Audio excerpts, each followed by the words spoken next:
Well, I think everyone here knows Steve Barrett. I'd say he's a well-loved member of our community, and I'm so glad to have him speaking here this morning. All right, how am I here? Loud enough without being over? Okay. Opening words. I have a small drop of knowledge in my soul. Let it dissolve in your ocean. Rumi. I have a statement about what I'm about to talk about. I am not an evangelist. I do not expect you all to come out of here saying, wow, I think I'll believe what Steve believes. That's probably not going to happen. It may not happen to anyone. But that's not why I'm talking about it. I'm talking about it to share the experience I have of finally coming to something that I kind of thought might be true.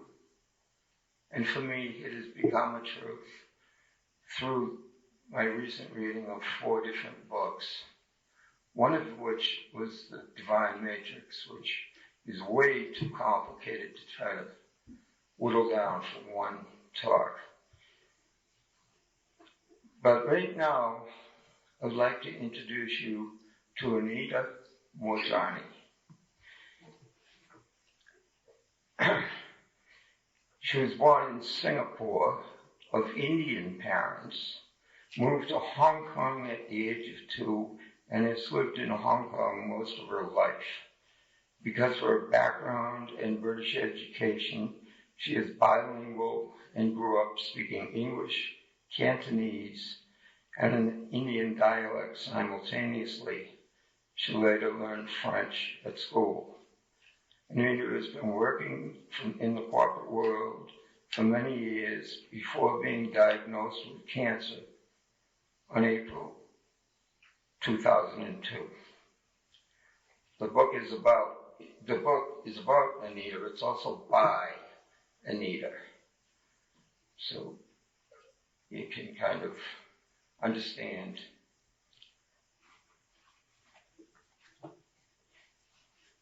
She was brought up, originally they sent her to Catholic school, and her parents, and when they found out that they were telling her at school that she was going to go to hell if she didn't change her religion, her parents found another place for her to go to school with mainly English kids. After going through school and getting into the corporate world, she met her husband, also an Indian man. Now, her parents had hoped she would let them choose the right mate for her, who would be an Indian man, but they did, after meeting him, warmed up to Danny, her husband, and he was great strength. On February 1st,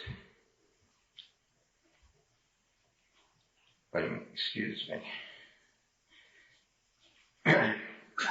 on February 2nd, I think I'm missing one of my bookmarks,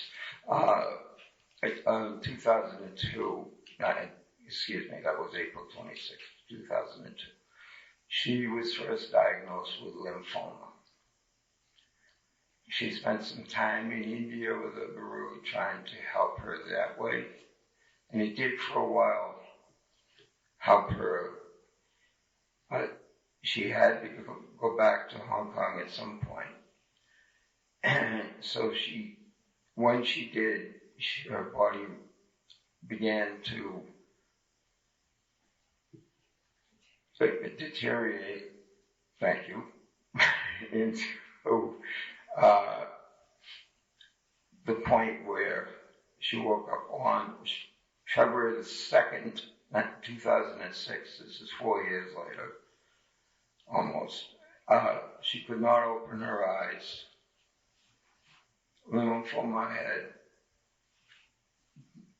metastasized throughout her body, and all her lymph glands were the size of lemons. She was so swollen that she could not open her eyes, and she fell into a coma, and her husband called a hospital that she had been treated at, and they told her that there was a better hospital for people that needed surgery right away, and to take her to that hospital in Hong Kong.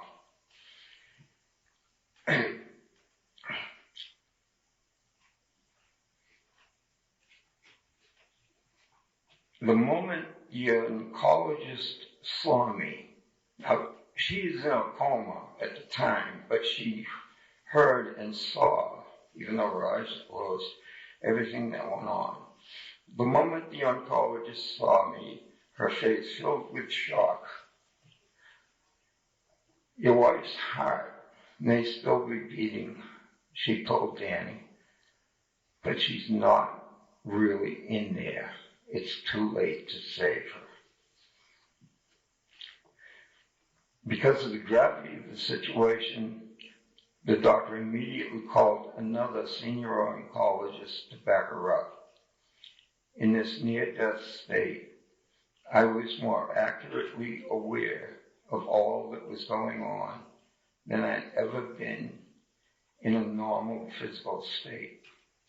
I wasn't using my 5 biological senses, yet I was keenly taking everything in, so much more than if I'd been using my physical organs.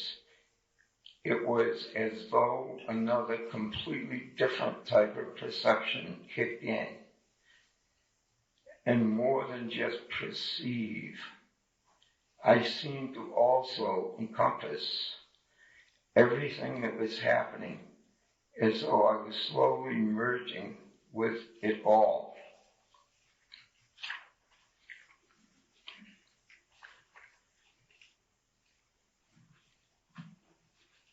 They had to do a couple of things to keep her from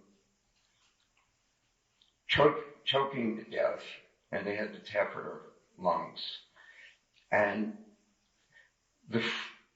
she found herself even deeper in a coma. The further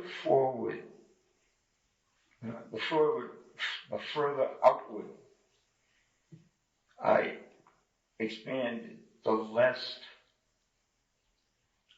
unusual it felt to be in this miraculous state. I have to have something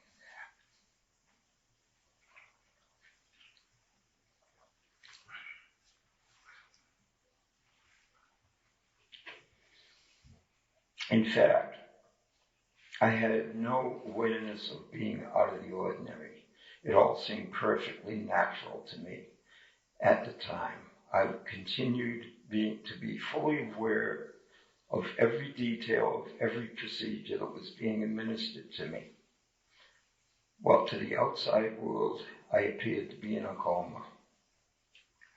I continued to sense myself expanding further and further outward, drawing away from my physical surroundings. It was as though I were no longer restricted to the confines of space and time, and continued to spread myself to occupy a greater expanse of consciousness. I felt a sense of freedom and liberation that I'd never experienced in my physical life before. I can only describe this as a combination of a sense of joy mixed with a generous sprinkling of jubilation and happiness. It stemmed from being released from my sick and dying body, a feeling of jubilant emancipation from all the pain that my illness had caused me. As I continued to plunge deeper into the other realm, expanding outward became becoming everyone and everything.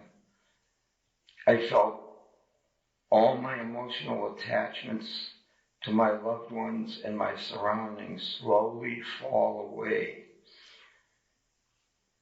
What I can only describe as superb and glorious, unconditional love surrounded me, wrapping me tight as I continued to let go. The term unconditional love really doesn't do justice to this feeling, as these words have been overused to the point of having lost their intensity. But the physical battle I'd fought for so very long had finally released its strong hold on me, and I had a beautiful experience of freedom. It didn't feel as though I'd physically gone somewhere else. It was more as though I'd awakened. Perhaps I'd finally been aroused from a bad dream. My soul was finally realizing its true magnificence, and in doing so, it was expanding beyond my body and the physical world. I extended further and further outward until it encompassed not only the existence, but continued to expand into another realm that was beyond this time and space, and at the same time included it. Love, joy, ecstasy, and awe poured into me, through me, and engulfed me. I was swallowed up and enveloped in more love than I ever knew existed. I felt more free and alive than I ever had. As described, I suddenly knew things that weren't physically possible, such as the conversation between medical staff and my family that were taking place far away from my hospital bed. The overwhelming sensations were in a realm of their own, and words don't exist to describe them. The feeling of complete, pure, unconditional love was unlike anything I'd ever known before, unqualified and non-judgmental. It was totally undiscriminating, as if I didn't have to do anything to deserve it, nor did I need to prove myself to earn it.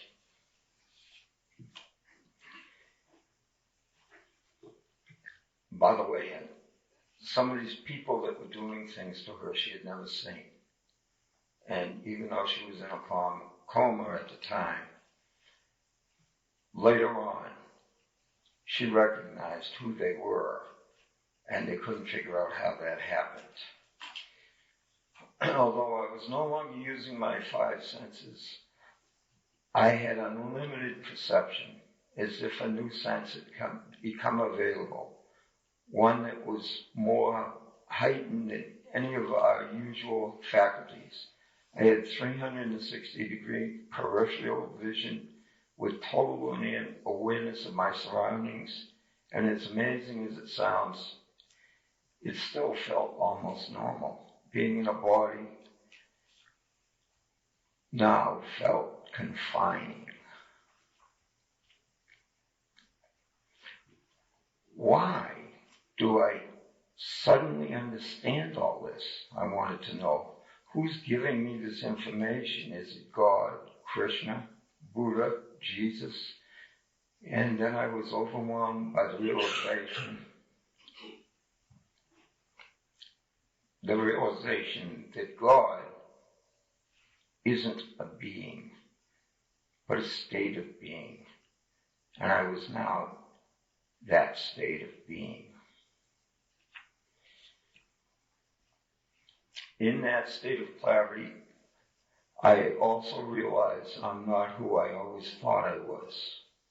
Here I am without my body, race, culture, religion, or beliefs, and I continue to exist, then what am I? Who am I? I certainly didn't feel reduced or smaller in any way. On the contrary,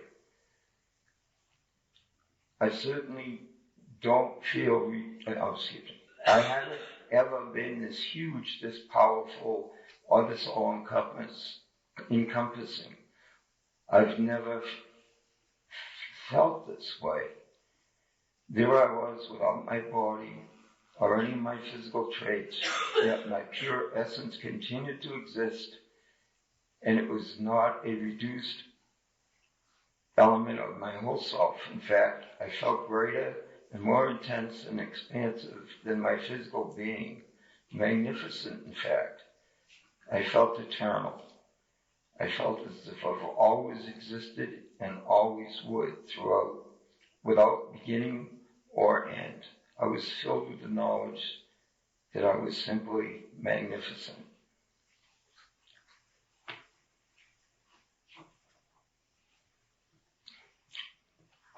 Excuse me for 1 second. All right. She wakes up. Cancer-free. Cancer-free. And it's not that one oncologist couldn't find cancer on it. They made her let them do a bone biopsy.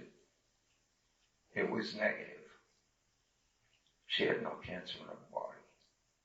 Her body was so withered and even scarred that they told her that it would take a long, long time for her to heal. And it did take a while for her to be able to leave the hospital. 6 weeks later, she left the hospital. All her scars were gone, and she was absolutely cancer-free. And no one could understand why. And there's been many people that questioned it, oncologists that have gone over her records and told her that there's no way that she should be alive. I'm going to read her why I got sick and healed. During my NDE is short for near-death experience, but in a way you could call it after-death experience. I expanded so much clarity. I experienced so much clarity that the question I got asked most frequently when sharing my story is, so what caused your cancer? It's pretty understandable that most people are really interested in the answer. But before I discuss this, I want to put a word of caution regarding the dangers inherent in the talk.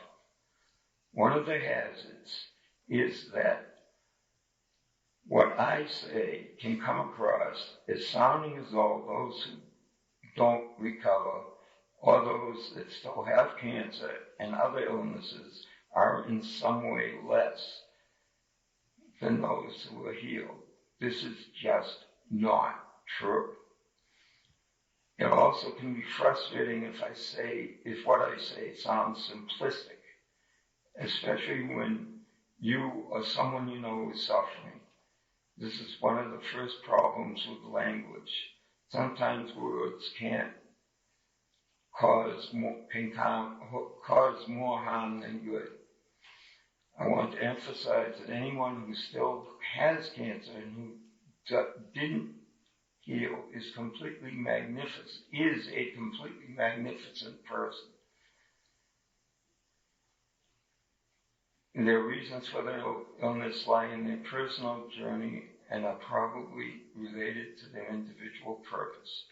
I can now see that my disease was part of why I'm here, and whether I should choose to live or die, I wouldn't be any less magnificent. I know there will be some who disagree with what I say about healing, which is perfectly fine. I'm only expressing what I felt happened within me at that time, to the hope that my words may help someone.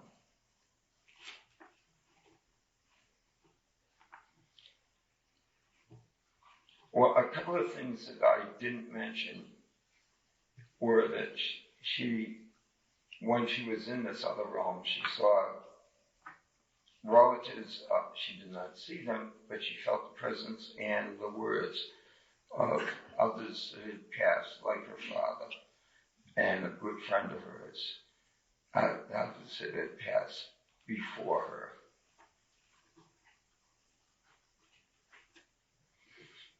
And she concludes, our life is our prayer. It is our gift to this universe, and the memories we leave behind when we someday exit this world will be our legacy to our loved ones. We owe it to ourselves and to everyone around us to be happy and to spread the joy around. If we can go through life armed with humor and the realization that we are love, we'll already be ahead of the game. Add a good box of chocolates into the mix, and we've really got a winning formula. I wish you joy as you realize your magnificence and express yourself fearlessly in the world. Anima Johnny. If I have time, I have yet a different. The name of that book was Dying to Be Me by Anna, and it will end up in our library when I can find the copies that I bought expressly for the church. The name of this book is Surviving Death. A journalist investigates evidence of an afterlife. And this is by Leslie Keene, and she's a New York Times bestseller on different things that she's examined as a journalist. This is about a boy named James Leninger. He was not quite 2 years old when his father took him to the Kavanaugh Flight Museum, while they were visiting family in Dallas. For some reason, when they were outside of the tarmac, James shrieked with delight when he saw the F-104 Thunder Chief parked there. Once inside, this well-adjusted and happy toddler stood by the World War II plane, fixated as if drawn by a magnet. Nothing separated him from parked fighter planes except a single rope barrier, and he kept trying to get closer. And when his father decided that it's time to move on, he screeched, and it took him 3 hours before they could go anywhere else. The following month, when his mother, Andrea, was pushing him in a stroller, she passed by at a hobby shop and went in and bought a plastic toy of a World War II fighter. And as she gave it to him, this was just after his second birthday, as she gave it to him, she told him, see, there's a bomb in the bottom of the plane. And he looked at her and said, that's not a bomb, Mommy. It's a drop tank. Which it was. In May, a month after James turned 2, his father took him back to the Dallas Flight Museum. Since the last visit, Bruce and Andrea had watched their son become fascinated with toy airplanes, playing with nothing else. His obsession was not just with any toy, but with World War II airplanes in particular. He had an uncanny familiarity with them, a consuming attachment to them, and even knew more about them than seemed to come that I have knowledge about them that seemed to come out from nowhere. And then the nightmares began. Airplane crash, on fire. Little man can't get out. He would be screeching at the top of his lungs in his crib, scratching in the bedclothes, trying to get out. And they asked him, "Who's little man?" And he said, "Me." "So what happened to your plane?" James said, "It crashed on fire." "Why did your airplane crash?" "It got shot." "Who shot your plane?" James cocked his head and looked at me like the answer was obvious. It seemed to strike him as inane, and he rolled his eyes and said, "The Japanese."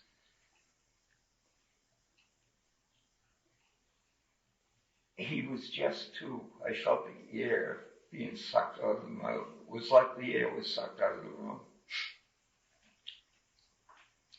His father was a conservative Christian and wanted to be able to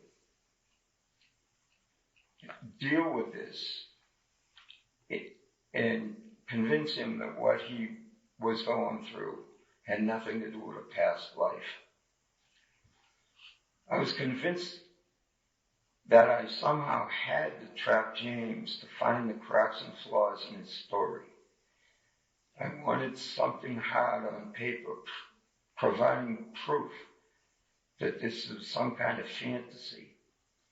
I dismissed the Japanese, the Corsair, which was the plane he said he was shot down in, and even the boat is some sort of strange story in his head. But I went to the internet after reading several pages of hits, the word Natoma, which the boy used Natoma all the time. I stared at a black and white picture of Natoma Bay, a small United States aircraft carrier that fought in the Pacific in World War II.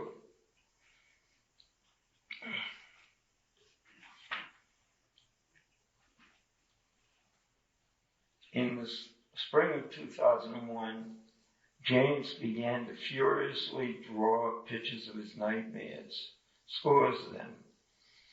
They showed battle scenes and usually included the violent descent of a plane in flames with bombs dropping around it. Barely able to write, he managed to sign them James 3, which his parents assumed was because he turned 3 in April. He would turn 3 in April of that year. But they asked him why. He replied, "Because I'm the third James."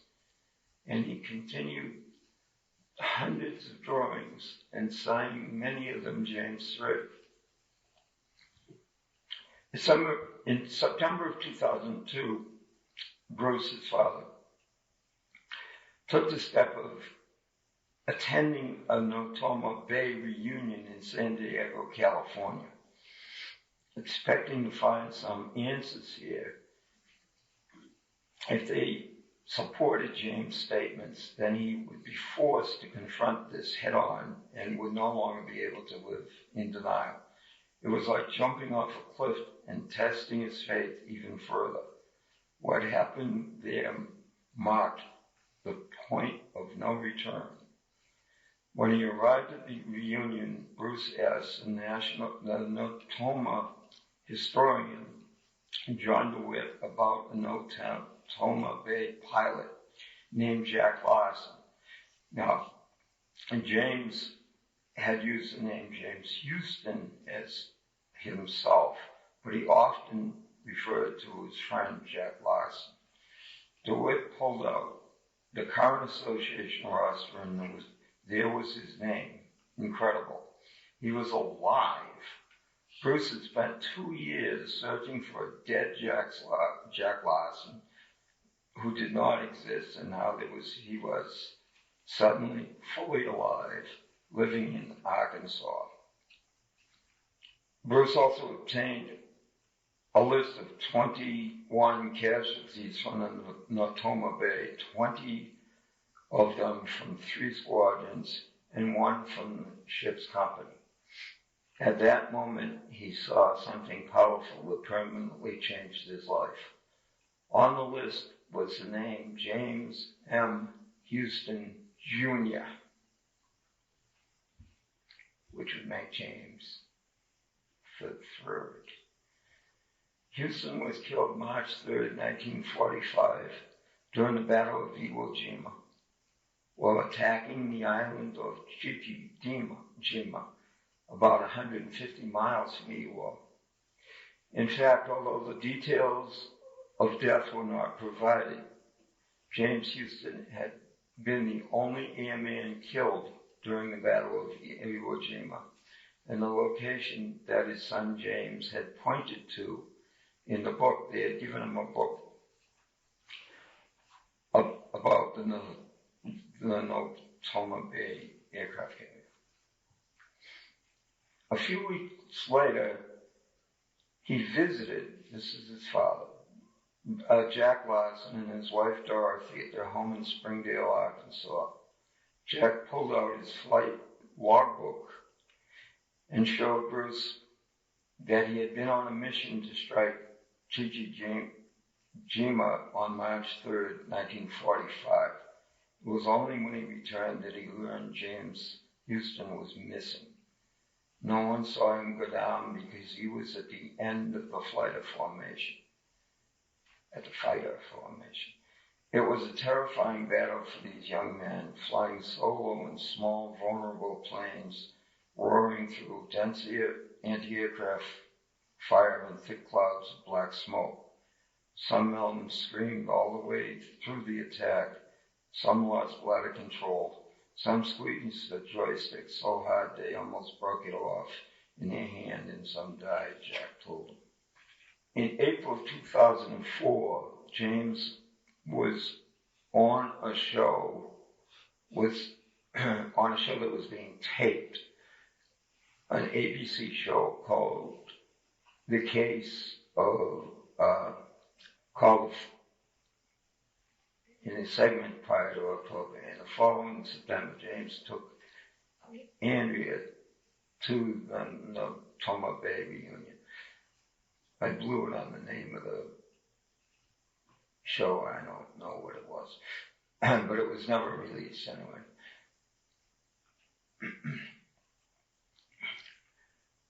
James, with the innocent maturity, was the captivating presence there that went to the reunion. He recognized the voice of one of the veterans the first time he saw him, providing the man's full name. James also met Jack Larson and listened closely to war stories as he shared meals with the men, even though he told his parents it made him a little sad because they were all so old. But he dazzled them with his knowledge of the Natoma Bay, providing spontaneously during a tour of the nearby museum. Excuse the grammar there, that was my mistake. Finally,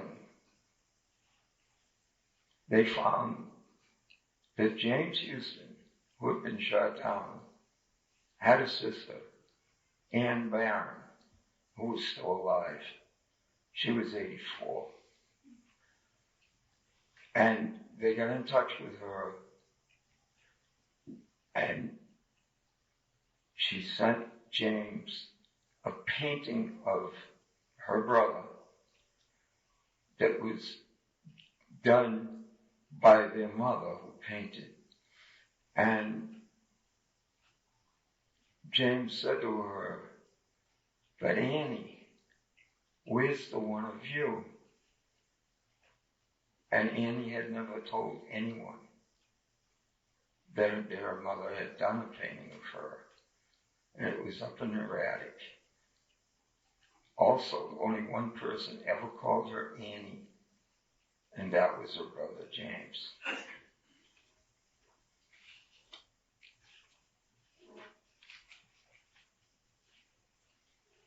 They all went to the Natoma Bay. Excuse me. They were allowed to go to a memorial for the people who were lost from the Natoma Bay. And as they read off the names, James sobbed as each one was read. And at the end of that, he seemed to come out of, he knew he was no longer James Houston, that he was himself and he had a life to live. And by the age of 18, all his memories of that previous life were gone. This journey was a struggle to reconcile my faith. This is his father. Something that scared the daylights out of me, with something that scared the daylights out of me. James confronted me with the possibility that souls can pierce the veil from beyond and return. I closely watched for the fruit the tree would bear, and it had been good. My faith is deeper, and I relate to what the doubting Apostle Thomas said when he felt that Jesus must have felt when Jesus was revealed to him.